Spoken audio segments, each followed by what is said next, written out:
Hey everybody, Nick here, and today I got a quick review for you of this little guy right here. This is the Serge Panchenko and G&G Hawk Orbit Knife.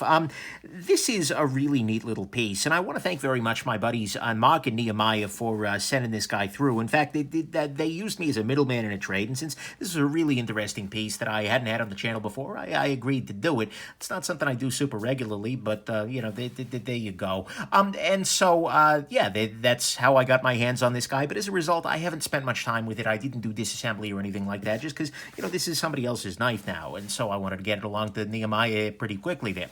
Next thing, size comparison. This is not a very large knife. Right here it is against the Ontario Rat number 2 and the Ontario Rat number 1. So again, not super huge. I mean, it kind of looks weird. It looks bigger than it actually is, and I think that's partly just because it's an unusual piece. You don't really have a sense of scale for it. And then here it is against the Spyderco Delica. In fact, you can see that when this guy is closed, we are right in the same vicinity size-wise as the Delica in terms of the overall footprint. But in terms of thickness, this guy's a fair bit thicker and a little bit heavier as well.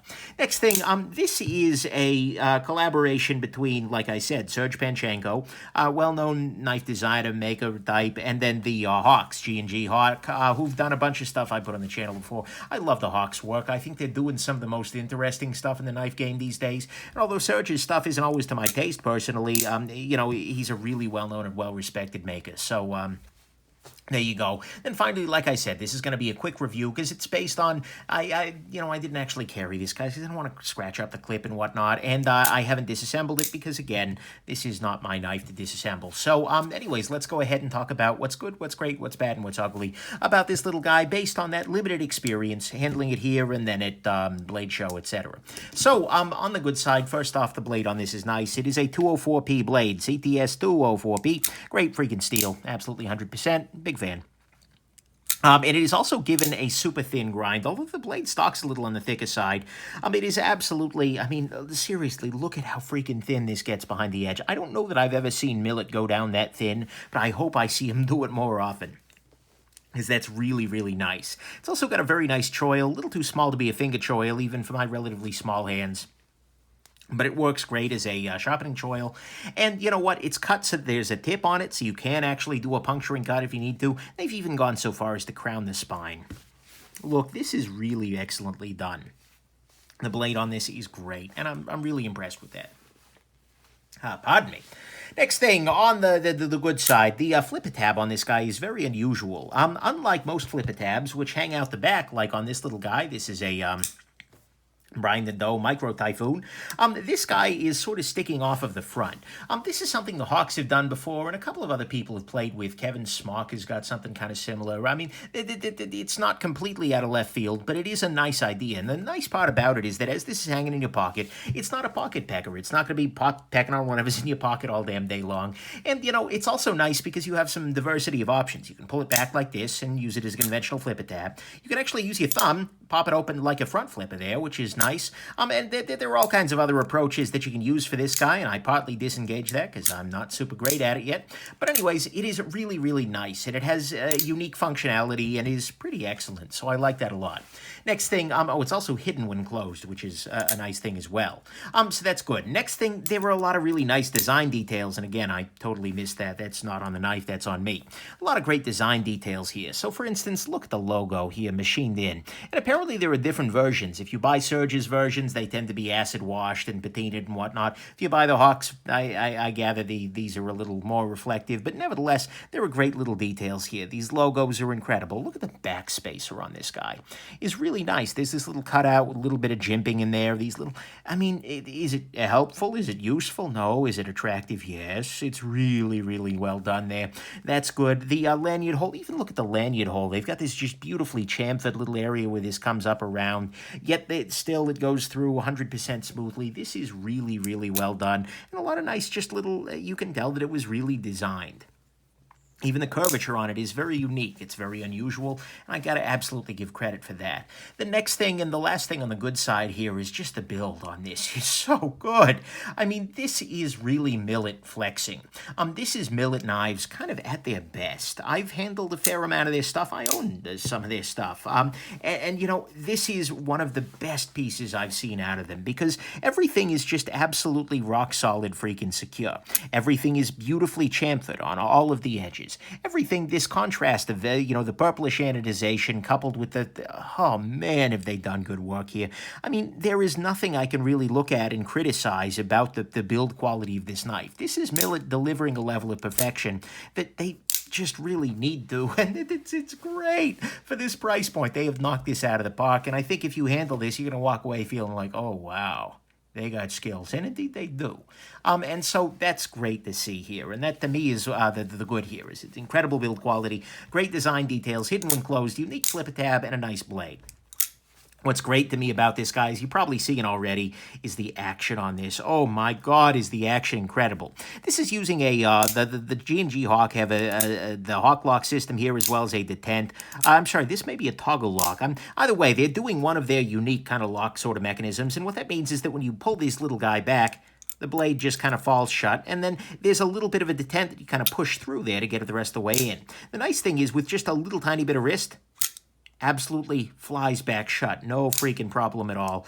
That's really, really addictive. And then popping it open is just like so nice. It's just this gorgeous detent. It's hard to describe, but it's one of those things where if I put it in your hand and you're a knife person, within 10 seconds, you're going to be going, oh my God, yes. And, you know, it'll pop loose. It won't pop loose if you just pull this out because it doesn't have, which makes it not an automatic, which is nice. But anyways, it's just really, really nicely done. This action is incredible and just so much damn fun to fidget with. Screwed that up. But again, that's because I clipped the top there, because I haven't spent that much time with this guy. See, even the limited amount of time I carry things tends to make me a little skilled at using them. But nevertheless, the action on this is amazing. The only knife that I can think of that's remotely similar to this in terms of action is the Hawk Dauntless with TAD, which was also Millit and the Hawks together. And that had a very similar action layout and whatnot in a slightly more practical form factor, I'd say. And that felt very similar to this. But, yeah, just incredible action here. And to me, that's what's great, 100%. On the bad side, look, flip tab is a little bit painful, I'll be honest.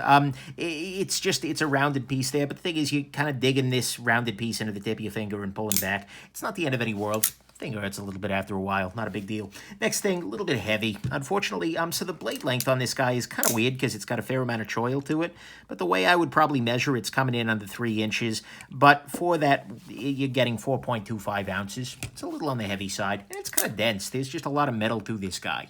Not the end of the world, but it is what it is. Next thing, there's a slight missed opportunity here in that this is a fully ambidextrous knife in that you can very easily pop the flipper tab on both sides, and you can also very easily disengage the lock on both sides. You just need to use your index finger.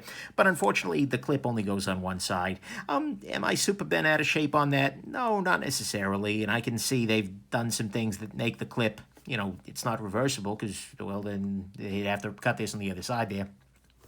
But, yeah, slight disappointment for 10% of the population, I guess. Next thing, the availability on these guys is not great. It's a short-run, small batchy sort of thing. And, you know, when's the next one available? Nobody knows. And that's not something I love. The fits and spurts approaches to availability don't do it for me. I kind of wish they'd do like a waiting list or something like that. But whatever, it is what it is. Next thing, this is a $500 knife. That's a lot of freaking money. But the thing is, this is 2 big name designers. Well, 3, I guess, G&G Hawk and Serge, coupled with a high-end maker, Millit, and you know what, that adds up to money, and given especially that everything Serge touches is kind of expensive anyways, I think this is, you know, it's not surprising to me that the price is that high, but it is definitely a high price. That said, it's made to that standard. There's nothing I can point at with this guy. It's like, oh, you cut a big corner, that shouldn't be $500. No, it's a $500 knife. It's just $500 knives are a lot of freaking money. So that's something to keep in mind. And then finally, on the bad side, this is a very polarizing design. I handed this to the wife. I said, wife, what do you think about this? And she just looked at it, like turned it over a couple of times, like, that's weird. She said, is this supposed to be a razor? Because I do shave with a straight razor sometimes. And I said, no, this is a knife. Why is it made like that? Oh, it's the thing. And so, for some people, this is going to be like, oh my God, yes, I want one of these immediately. And for other people, myself frankly included, this design just doesn't do it. And so it's going to be polarizing. That's fine. And frankly, it's better that it's polarizing. It's better that it inspires strong feelings, that it makes people scratch their heads. And then it's just another 10-pound bucket of freaking vanilla, like some people are putting out. But at the same time, that's just something you're going to want to keep in mind. And so to me, at least, that's what I got to say is bad here, is that it's kind of weird. It's not going to be, to every taste, but that's okay. It beats being vanilla. It's $500. That's a lot of freaking money. But you know what? Yeah, it's a $500 knife. They earned it. The availability is really low, and that's kind of frustrating. I was back and forth as to whether that's ugly or not, but I know that this has got to be really complex to make, so they probably can't make a bazillion of them, so whatever. It's an ambi knife with no ambi clip. It's a bit heavy, and the flipper tab is a little bit on the painful side. Not the end of any worlds. Ugly-wise, I haven't found anything ugly, but I also haven't spent that much time with it, so, I'll leave that one sort of open, I suppose. Final conclusions. Look, this is a great piece. Really, really, really is. I didn't spend that much time with it, so again, you have to take this with a grain of salt. This is not like one of my full reviews where I carried the item for a while, or especially something I've owned where it's like, this is just kind of a quick overview sort of thing. But this is really an incredible piece, because the Hawks are great, Serge is great, and they coupled it with a really great factory.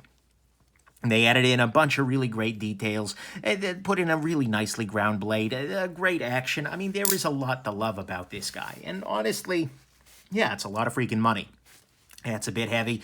Yeah, it's hard to get. But if you love the design, you're going to love this knife. That's just really, there is so damn much good here. Now, that said, it really does come down to if you love the design or not. This particular knife may be the very best knife out there that I have just no interest at all in owning. I don't mean that to be a dig on any of the parties involved. I mean, at the end of the day, knife purchasing, knife collecting is all about taste. And there were knives that are to my taste. There were knives that are very much not. And this one, honestly, is not to my taste. The design-wise, the butcher-style blades or the razor-style blades just don't really do it for me unless I'm shaven, in which case, a whole different world there. But, I still, even knowing that, like, I look at this and it's like, wow, that's really well done, and I just have no need for that. I still acknowledge that it's functionally stellar. And, I think the other thing that biases me is that I know that the Hawk Dauntless exists. The DAD Hawk Dauntless is an incredible piece with the same sort of incredible action, great build quality, etc., and a design that, at least to my taste, is a lot more, a little bit more function forward.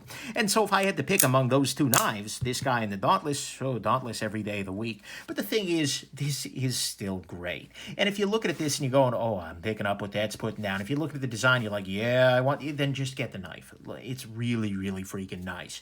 Absolutely 100%. I haven't carried it enough to call it a gem, and personally speaking, with my design feelings, I don't know. But I think it would be, certainly, if you're in love with the design, probably a gem for you. So anyways, there you go. Really nice job, Millit. Really nice job, G&G Hawk. Really nice job, Serge. Just really nice job overall. And if you're loving what they're doing, I think this is a... well, let's put it this way. It's going to be right in your orbit. There you go. Hope this has been interesting to you. Have yourselves just an absolutely wonderful rest of your day, and I hope this results in a surge of sales for it. Okay. Anyways, have a good one, everybody. Bye now.